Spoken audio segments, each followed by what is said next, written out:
15 থেকে 17 বছর পর্যন্ত আমরা এভাবে মাঠে ময়দানে কোরআনের কথা বলতে পারি নাই, অনুমতি নিতে হয়েছে। কথা কোন ঠিক কিনা? কথা বলে ঠিক কিনা? এই অনুমতি নিতে হয়েছে কার কাছে? সমাজের মধ্যে যারা সবচেয়ে বেশি দুষ্কৃতিকারী, সমাজের মধ্যে যারা সবচেয়ে টাউট বাটপার, তাদের কাছ থেকে পারমিশন নিয়ে মাহফিল করতে হয়েছে। এই কথা কোন না কেন? আবার সব মাহফিল কিন্তু করতে দেয় নাই। ভালো আলোচক যারা, ভালো তাফসীর করে যারা, যারা কোরআনের নির্যাস কথাগুলো জাতির সামনে তুলে ধরেছে, তাদেরকে কিন্তু তাফসীর মাহফিল করতে দেওয়া হয় নাই। বরং যেখানে করতে করা হয়েছে সেখানে তারা 144 দ্বারা জারি করেছে। কথা কোন ঠিক কিনা? তো যে আল্লাহ তাআলা উন্মুক্ত ভাবে আমাদেরকে কোরআনের কথা শোনার বলার তৌফিক দান করেছেন, সেই মহান রব্বুল আলামিনের দরবারে আবার শুকর আদায় করছি। বলেন আলহামদুলিল্লাহ। দরুদ ও সালাম পেশ করছি মানবতার মুক্তির দূত, মানবতার কান্ডারি, মানবতার বন্ধু জনাবে মুহাম্মদুর রাসূলুল্লাহ সাল্লাল্লাহু আলাইহি ওয়াসাল্লামের শনে, যিনাকে আল্লাহ তাআলা এই দুনিয়াতে রহমত হিসেবে প্রেরণ করেছিলেন। যারা বলেন ঠিক কিনা? সেই নবীজির শনে আমরা দরুদ ও সালাম পেশ করছি। সকলে বলেন সাল্লাল্লাহু আলাইহি ওয়াসাল্লাম। সম্মানিত হাজিরিন, আমরা আজকে এসেছি কোরআন শোনার জন্য। যারা বলেন কি শোনার জন্য? আপনারা কি শুনতে চান? কোরআন শুনতে চান না কিসসা কাহিনী শুনতে চান? যারা বলেন কি? যারা বলেন কি শুনতে চান? কোরআন শুনতে চান? চিৎকার দেবেন ঠিক কিনা? কারণ কোরআনের চাইতে দামি কিতাব এই পৃথিবীর জমিনে একটা, আর কোরআন ছাড়া হেদায়েতের কিতাব পৃথিবীতে আর কোথাও নেই। এই জন্য আমাদের সবাইকে জানতে হবে কোরআন। চিৎকার দিয়ে বলেন ঠিক কিনা? কিন্তু কোরআনের কথা বলতে গেলে নিজেদের বিরুদ্ধেও কিছু কথা আসতে পারে। যদি নিজেদের বিরুদ্ধে কথা আসে শোনা লাগবে কিনা? কথা বলেন। যদি বাপের বিরুদ্ধে কথা আসে শোনা লাগবে কিনা? যদি দলের বিরুদ্ধে, নেতার বিরুদ্ধে, পীরের বিরুদ্ধে, এখন একটু মন খারাপ। যা কোন কোন, কিন্তু পীরের বিরুদ্ধে কথা বলা যাবে না। কি বলা যাবে? আসলে আমরা পীরের বিরোধী মানুষ না, তবে যেগুলো পীরের নাম দিয়ে শয়তানের দল ভারী করতেছে, ওই সমস্ত পীরের বিপক্ষে কিছু কথা বলাই লাগবে। যদি না বলা হয় কিয়ামতের ময়দানে জিহ্বা কাটি দিব। এই জন্য জিহ্বা কাটা থেকে বাঁচার জন্য কিছু কথা বলতে হবে। চিৎকার দিয়ে বলেন ঠিক কিনা?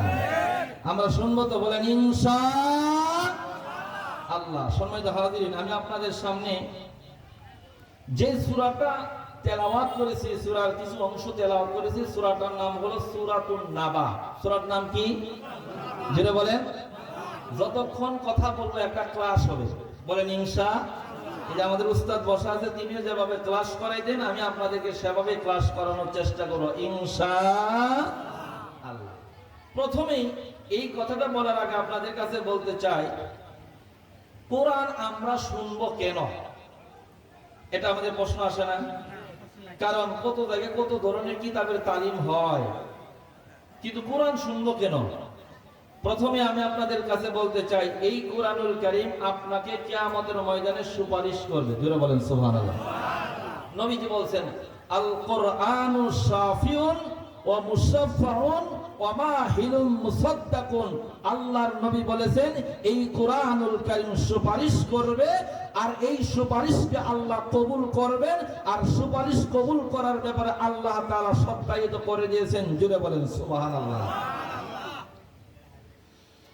নবীজি আমার বলেছেন, মান জাআলাহু আমামাহু কাদাহু ইলাল জান্নাহ। যেই মানুষ এই কোরআনুল কারীমকে সামনে রাখবে, আল্লাহর নবী বলেন এই কোরআনুল কারীম তাকে জান্নাতের পথে পরিচালিত করবে। আমরা জান্নাতে যেতে চাই কি চাই না?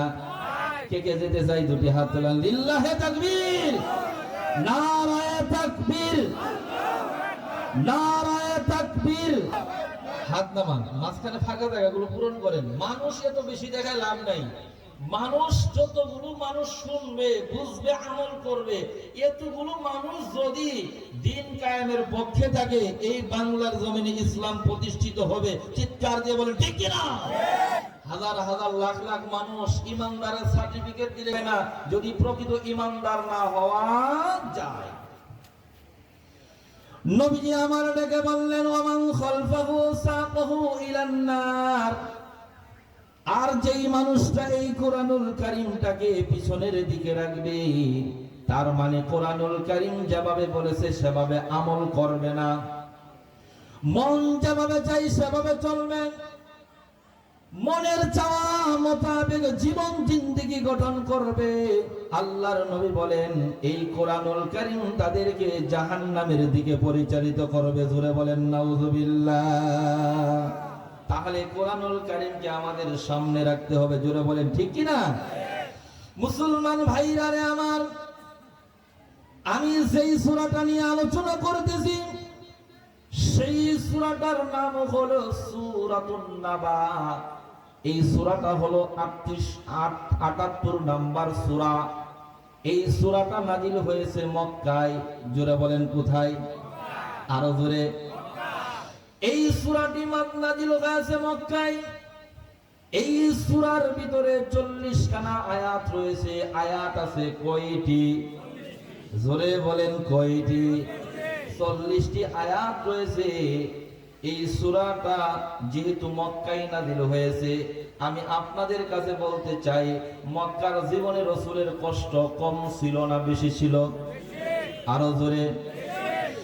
মক্কার জমিনে আমার নবীকে কষ্ট দেওয়া হয়েছে, মক্কার জমিনে আমার নবীকে নির্যাতন করা হয়েছে, মক্কার জমিনে আমার নবীকে দাওয়াত দিতে দেওয়া হয় নাই, দাওয়াতের কাজে বাধা দেওয়া হয়েছে। ওই সময় সূরাটা নাজিল হয়েছে। বোঝা গেল এই সূরাটা এর ভিতরে অনেক কিছু আছে না নাই? এই সূরার ভিতরে 3টা বিষয় আলোচনা হয়েছে। কয়টা? জোরে বলেন। 1 নাম্বার বিষয় হলো সার্বভৌম ক্ষমতার মালিক কে? জোরে বলতে হবে। সবাই বলেন একসাথে, সার্বভৌম ক্ষমতার মালিক কে? সার্বভৌম ক্ষমতার মালিক হলো আল্লাহ তাআলা। এই কথাটা যারা বিশ্বাস করে তারা হলো তাওহীদবাদী মুসলমান।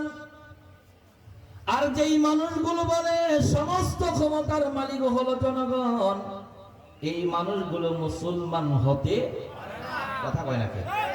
এই মানুষগুলো মুসলমান হতে পারে না, যদিও নামের আগে মুহাম্মদ রয়েছে।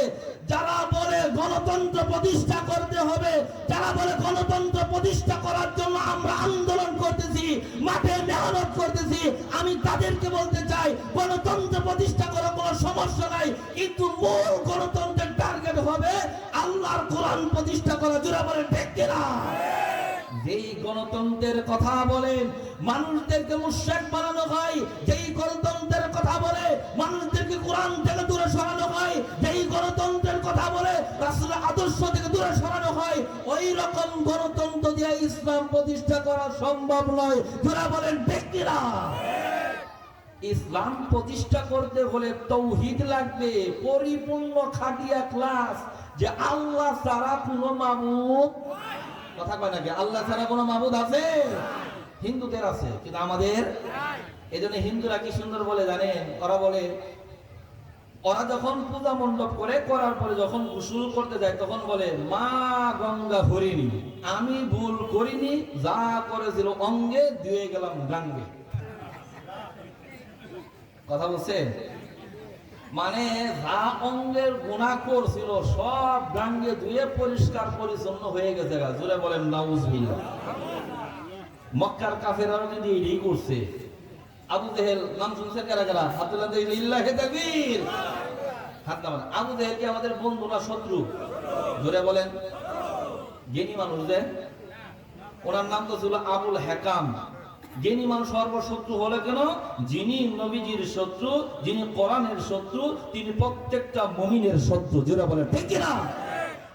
যারা কোরআনের শত্রু, যারা আমার রাসূলের শত্রু, যারা কোরআনের বিরুদ্ধে কথা বলে, যারা কোরআনের আইনকে নিয়ে তামাশা করে, যারা রাসূলের চরিত্র নিয়ে কথা বলে, ওই সমস্ত ব্যক্তিরা চিরদিনের জন্য মুমিনদের শত্রু। চিৎকার দিয়ে বলে ঠিক কিনা?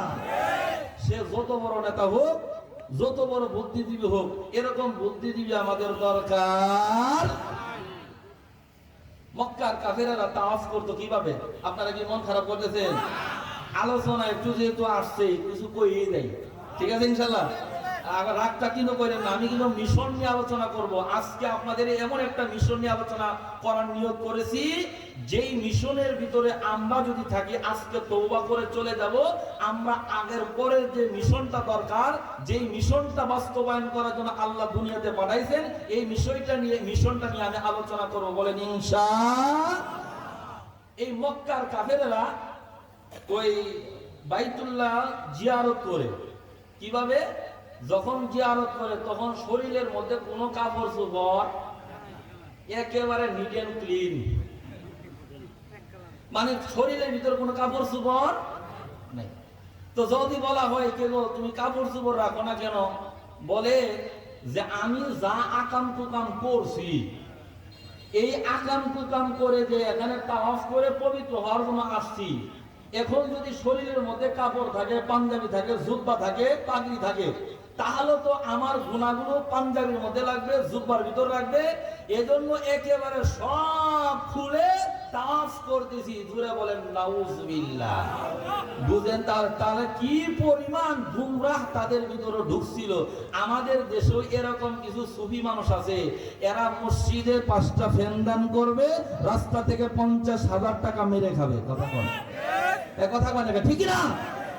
আরে ভাই, চাল দিতে গিয়ে চাল নাই, গম দিতে গিয়ে গম নিয়ে নাম নিয়ে মারামারি। গতকাল শুনলাম যে শুধুমাত্র 1 কেজি বীজ দিব, সরিষার বীজ। এই সরিষার বীজ কারে কারে দিব, নাম বন্টন করতে গিয়ে মারামারি শুরু হয়ে গেছে। জোরা বলেন নাউজুবিল্লাহ। তাহলে বুঝেন, তাহলে আমরা কি সুখে আছি? নাই সুখে। আমরা একটাকে নামায় আরেকটাকে তুলি, সুখ নাই, শান্তি নাই। কেন? এদের চিন্তা চেতনা কোরআন না, এদের চিন্তা চেতনা হলো দুনিয়া। যারা দুনিয়ার চিন্তা করবে, যারা দুনিয়ার বহে বহে রাজনীতি করবে, যারা ব্যক্তিটি করে, তারা ব্যক্তিটি করে, আর তাদের দ্বারা কোনোদিন কোনো অবস্থাতে সমাজের শান্তি প্রতিষ্ঠিত হতে পারে না, পারে না। জুড়ে বলে ঠিক কিনা? তাহলে এবার আমরা একটা কথা এখানে বলতে চাই, যত কিছুই দেখছি, এবার আমরা সবাই মিলে ইসলামটাকে ক্ষমতায় আনতে চাই। দেখেছেন? হাত তুলে দেখেন, নারায়ে তাকবীর, নারায়ে তাকবীর, হাত নামান। কারণ শান্তি পেতে চাইলে সংসদে এই কোরআনটা ঢোকানো লাগবে। এই কোরআনের বিধান মোতাবেক সমাজ পরিচালিত করলেই শান্তি আসবে। তা না হলে শান্তির আশা করাটা বোকামি ছাড়া কিছু নয়। মুসলমান ভাইরা আমার, লক্ষ্য করে শুনুন, সূরাটির ভিতরে 3টা বিষয়ের উপর আলোচনা এসেছে। 1 নম্বর বিষয় হলো একমাত্র মালিক হলো তিনি, যিনি আমাদের সৃষ্টি করেছেন। এই পৃথিবীতে আর কোনো মালিক নাই। এই কথাটা স্বীকার করা লাগবে মনে প্রাণে, কাজে কর্মে, ঠিক না? মনে প্রাণে। 2 নম্বর হলো এই জমিনের ভিতরে আল্লাহ পাক রব্বুল আলামিন একজন আদর্শবান নেতা প্রেরণ করেছেন। তিনার নাম কি? মুহাম্মাদুর। এটা ভালোবাসা নিয়ে বলেন, মুহাম্মাদুর রাসূলুল্লাহ সাল্লাল্লাহু আলাইহি ওয়াসাল্লাম। সেই নেতার আদর্শ মানা লাগবে। সেই নেতার আদর্শ মানলে লেনিন, কার্ল মার্কস, কামাল পাশা, আব্রাহাম লিঙ্কনের আদর্শ মানা যাবে। আর কামাল পাশা, আব্রাহাম লিঙ্কনের আদর্শ মানবেন, আর মাঝে মাঝে মিলাদ দিয়ে কবেন ইয়া নবী সালামু আলাইকা আল্লাহুম্মা সাল্লি আলা সাইয়্যিদিনা। আপনি মিলাদের মধ্যে বলতেছেন আমাদের নেতা হলেন মুহাম্মাদুর। আর যখন বাইরে আইসি যান তখন আপনার চিন্তা থাকে লেনিন কার্ল মার্ক্সের আনুগত, তার আদর্শ বাস্তবায়ন করা। আপনার কথা আর কাজের ভিতর মিল নাই, অতএব আপনি মুনাফিক। কথা কয় না, ঠিক না? অতএব সম্মানিত হাজিরিন, তাহলে 2 নম্বর হলো আদর্শ নেতা মুহাম্মাদুর নেতাকে নেতা হিসেবে কি করতে হবে? মানতে হবে। 3 নম্বর হলো যে এই দিন না, আরেকটা দিন, এই দুনিয়ায় শেষ না, আমাদেরকে পরকালে যাওয়া নাকি লাগবে না? আরে ভাই শোনেন, দুনিয়াতে দুর্নীতি করে কারা? দুনিয়াতে দুর্নীতি করে তারা যারা দুনিয়ার জীবনে মনে করে দুনিয়াটা মস্ত বড়, খাও দাও ফুর্তি করো, যা পাও তাই পকেটে বড়, এরাই দুনিয়াতে দুর্নীতি করে। এরা পরকালের চিন্তা করে না, পরকালের ভয় করে না। জোরে বলেন ঠিক কি না? যারা পরকালের চিন্তা করে তারা কোনোদিন খাও দাও ফুর্তি করো বলতে পারে না। তারা বলে একদিন আমাকে আল্লাহর সামনে দাঁড়িয়ে আমার প্রত্যেকটা কর্মের বিনিময়ে আল্লাহর দরবারে জিজ্ঞাসিত হতে হবে। এই জন্য তারা দুনিয়াতে দুর্নীতি করে না। জোরে বলেন মারহাবা। তাহলে 3টা বিষয়ের দাওয়াত এই সূরার ভিতরে আসছে। বলেন আলহামদুলিল্লাহ। মুসলমান ভাইরা আমার খুব লক্ষ্য করে শুনুন, এই সূরাটার ভিতরে আমি যেই বিষয়টা নিয়ে আলোচনা করব সেটা হলো আখিরাত, পরকালের বিষয়। এই দুনিয়ার জীবন থেকে আপনাকে পরকালে যাওয়া লাগবে, এজন্য নির্দিষ্ট দিন আল্লাহ তাআলা রেডি করে রাখছে। আল্লাহ বলেন ইন্না ইয়াউমাল ফাসলি কানা মিকাতা। আল্লাহ রাব্বুল আলামিন বলেন নিশ্চয় আমি আল্লাহ পাক রব্বুল আলামিন কিয়ামতের দিবসটাকে, বিচারের দিনটাকে আমি আল্লাহ তাআলা নির্ধারিত করে রাখছি। যেদিন নির্ধারিত করে রাখছি সেদিনটা হলো ইয়াউমা ইউনফাখু ফিস সূরি ফাতাতুনা আফওয়াজা। যেদিন আল্লাহ পাক রব্বুল আলামিনের হুকুমে হযরত ইসরাফিল আলাইহিস সালাতু ওয়াস সালাম সিংহার ভিতর ফুৎকার দিবে, আর ফুৎকার দেওয়ার সঙ্গে সঙ্গে আমরা দলে দলে আল্লাহর সামনে হাজিরা হব। জুড়ে বলেন সুবহানাল্লাহ। ইসরাফিল আলাইহিস সালাতু ওয়াস সালাম 3 বার ফুৎকার দিবে। 3 ফুৎকারের